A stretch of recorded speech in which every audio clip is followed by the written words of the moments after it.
Halo sobat, kabar harian. Laut yang seharusnya tenang di luar pantai Malaysia berubah menjadi panggung kejutan tak terduga oleh sebuah kapal perang Filipina sendiri. Ya, cerita ini bukan tentang pertempuran sengit antara negara atau serangan bajak laut super tangguh. Ini lebih seperti episode komedi laut dengan tokoh utama sebuah kapal perang yang sedikit caper.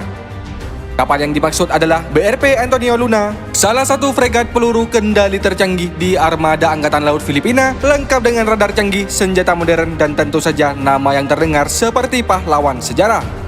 Kapal ini sedang ikut dalam sesi latihan bersama di perairan Malaysia bersama kapal dan personil dari negara lain. Tujuannya biar semua kapal bisa melatih keras dan tak kaget kalau suatu hari harus menghadapi situasi sungguhan. Namun alih-alih menarik perhatian dengan manuver spektakuler atau tembakan laser mirip film SCIFI, si Antonio Luna malah mencuri perhatian karena rusak kecil. Pihak militer Filipina kemudian menjelaskan bahwa kerusakan yang terjadi pada kapal tersebut hanyalah superficial alias permukaan saja. Tidak ada yang patah, bocor, atau bikin kapal miring ke satu sisi. Kabar baiknya, kapal masih bisa beroperasi seperti biasa setelah kejadian ini. Kru kapal termasuk para komandan yang sudah sering ikut latihan multinasional mungkin tidak menyangka ada momen tak terduga ini. Alih-alih berfokus pada sinkronisasi taktis, pengecekan radio, atau strategis perang laut, meski gayanya ringan, ada penjelasan kecil yang bisa diambil dari kejadian tersebut. Kapal tercanggih pun bisa mengalami masalah tak terduga, mesin canggih atau teknologi mutakhir tetap bergantung pada manusia dan material fisik.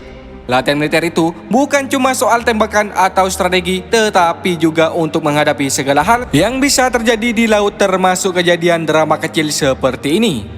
Dan yang terpenting, tidak semua hal harus jadi perang besar untuk jadi berita menarik. Kadang cukup kapal canggih yang kebetulan mengalami masalah kecil. Insiden kapal Filipina ini adalah bukti nyata bahwa bahkan alat perang paling canggih pun bisa jadi bahan cerita lucu ketika tampilannya tak sesuai dengan ekspektasi dramatis kita. Kapal super modern, latihan luar negeri, latihan bersama yang bisa merubah justru adalah kejutan kecil tak terduga yang bisa membuat semua orang di dek kapal mungkin cuma bisa menghela nafas sambil bilang, ya, beginilah hidup di laut. Kadang jauh dari dramatis perang, tapi dekat dengan humor laut. Dan lagi, setidaknya kabar kerusakan itu kecil dan bisa diperbaiki, kapal tetap gagah, latihan tetap lanjut, dan kita semua punya cerita lucu lagi buat timeline.